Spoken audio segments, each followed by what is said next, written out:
Olá, tudo bem? Bem-vindo ao canal Redação Descomplicada. Eu sou a professora Tainara Andrade e hoje nós falaremos sobre vírgula.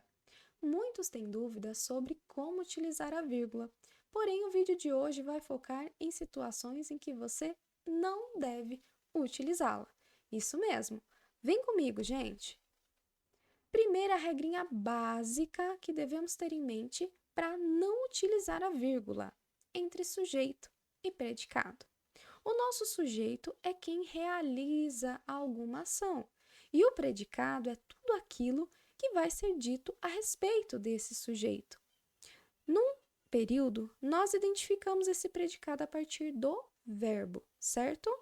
Sendo assim, entre o sujeito e aquele verbo que demarca a ação realizada por esse sujeito, não deve ter nada, nenhum obstáculo, incluindo essa vírgula, ok?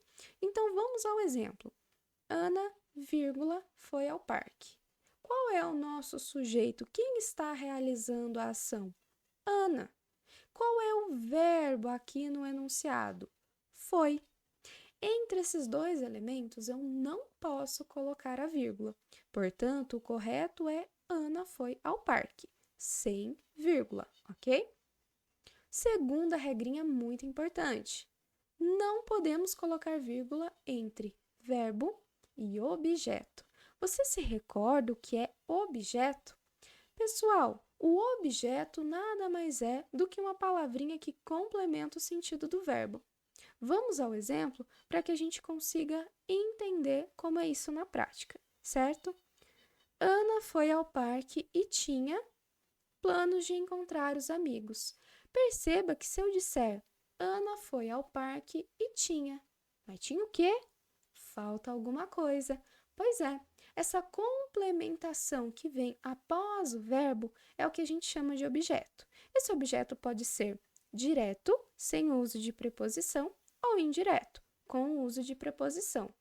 Aqui nesse caso, nós temos um objeto direto, ou seja, não tem preposição aqui, certo? Então, como eu preciso completar o sentido do meu verbo, nada pode estar entre esses dois elementos, nenhum obstáculo. Sendo assim, eu não utilizo vírgula nesse caso. O correto aqui é Ana foi ao parque e tinha planos de encontrar os amigos, sem a vírgula, ok? Terceira regrinha muito importante, entre nome e adjuntos adnominais.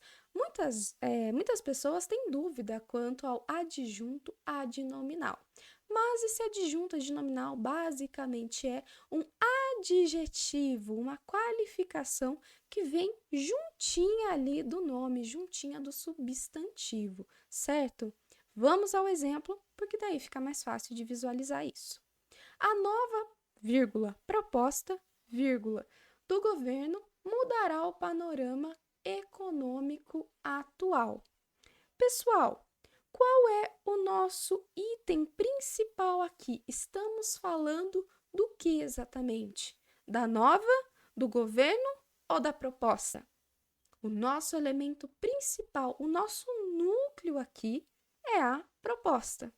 Mas eu tenho essas duas palavrinhas acompanhando esse núcleo. Palavrinha nova e do governo, né? Esses itens aí estão juntos da palavrinha proposta, que é o meu item fundamental aqui do enunciado. Esses itens que acompanham o nome, acrescentando características a ele, qualificando, é o que eu chamo de adjunto adnominal. Então, não é qualquer proposta, é a nova proposta. E também não é só a nova proposta, é a nova proposta do governo. Tudo isso compõe o nome. Tudo isso compõe o meu sujeito aqui do enunciado. E como essas palavrinhas acompanham o nome, caracterizando, classificando, eu não posso colocar obstáculos entre essas palavrinhas, entende? Eu preciso que elas estejam todas juntas. Portanto, nesse caso, eu não coloco vírgula, ok? E perceba que aqui também eu tenho aquele enunciado com a divisão sujeito e predicado. A nova proposta do governo é o meu sujeito. E o meu predicado? Lembra que eu identifico esse predicado pelo verbo? Qual é o meu verbo aqui? A palavrinha mudará. Mudará o panorama econômico atual. Então, esse é o meu predicado.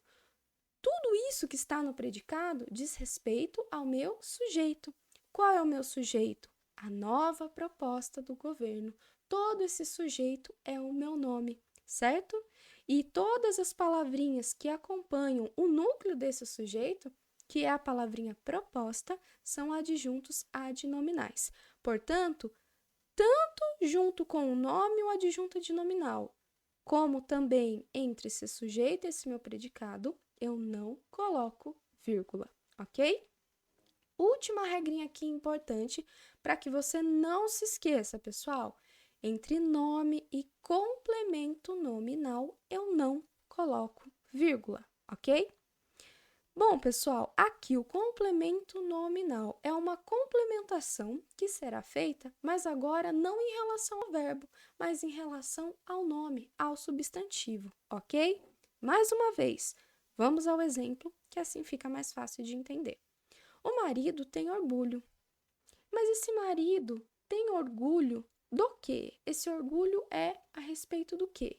Da esposa. Então, eu preciso dessa complementação para que o meu sentido aqui fique completo e fique claro.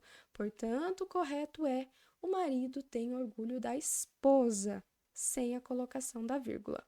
Certinho, gente? Se você gostou, deixe o seu like aqui nesse vídeo, inscreva-se no canal para ficar por dentro das novidades e vá acompanhando aqui o nosso canal. Gente, muitíssimo obrigada e até a próxima aula!